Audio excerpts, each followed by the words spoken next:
তোর মতো বাপ আমার দরকার নাই, তুই এলাকাতে পারো পারো এলাকাতে, তোর মতো বাপের আমার দরকার নেই, পারো। ওই তুই আবার দাঁড়াইলি, তুই যা এলাকাতে যা। বাস এতটুকুই। হ্যাঁ এতটুকুই মানে? আমিও তোর দাদারে এখানেই ছেড়ে দিয়ে গেছিলাম। বাবা তুই আমারে ছাইরে যাইস না, এই বৃদ্ধ বয়সে আমারে কে দেখবো? আমি কার কাছে যাবো? কে আমারে দেখবো? ওই তোর মতো বাবা দিয়ে আমি কি করবো?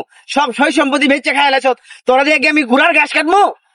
বাবা আমি তোর এত বড় করলাম, টাকা পয়সা দিয়ে লেখাপড়া করাইলাম, আমার প্রতি তোর একটু দয়া মায়া লাগে না? ওই মায়া দয়া মানে? মায়া দয়া দেখি আমার পেট ভরবো? তোর মতো বাবা আমার দরকার নাই, জানেন দে। আজকে তুই আমারে ফালায়াত হয়ে যাইতেছস গানা, দেখবে একদিন তোর ফুলাও তোরে এই জায়গাতেই ফালায়াত হয়ে যাইব। আমি বাপ হয়ে তোরে অভিশাপটা দিলাম। হ্যাঁ রাখ তোর অভিশাপ। তুইও ঠিক এখানে আমাকে ছেড়ে দিলি, এটা হওয়ারই ছিল। আগে শুনতাম মানুষ বলতো দুনিয়াতেই নাকি কর্মের ফল পাওয়া যায়। মনে রাখিস ভবিষ্যতে তোর সন্তান এখানেই তোরে ছেড়ে যাব এবং এই ধারাটা চলতেই থাকবো। ঠিকই তো, আমি যদি আমার বাবার কথা মতো চলতাম তাহলে তুই আজ আমাকে এখানে ছেড়ে যেতি না। ঠিক একই ভুল তুই আমার সাথে করতেছস। ভবিষ্যতে তোর সন্তানও এই ভুলটা তোর সাথেই করবে।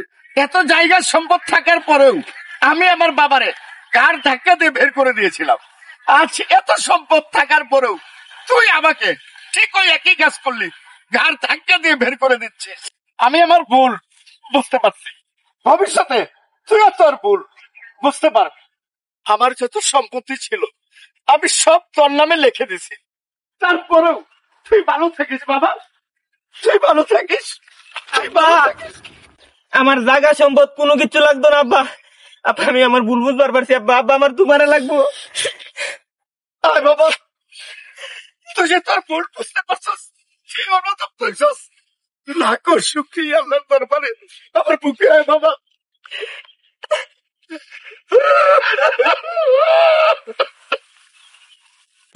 আয় বাবা।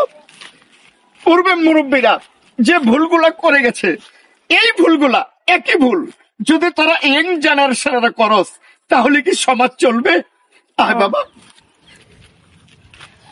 আপনি যা করবেন তা দেখে আপনার সন্তান তাই শিখবে। আপনি আপনার বাবা মাকে অতিরিক্ত ভালোবাসা দেন, বৃদ্ধ বয়সে আপনার সন্তানও আপনাকে অতিরিক্ত ভালোবাসা দেবে। ভিডিওটি একটি শিক্ষণীয় ভিডিও ছিল। ভিডিওটি ভালো লাগলে অবশ্যই লাইক, কমেন্ট, শেয়ার করে আমাদের পাশে থাকবেন। ধন্যবাদ। আসসালামু আলাইকুম।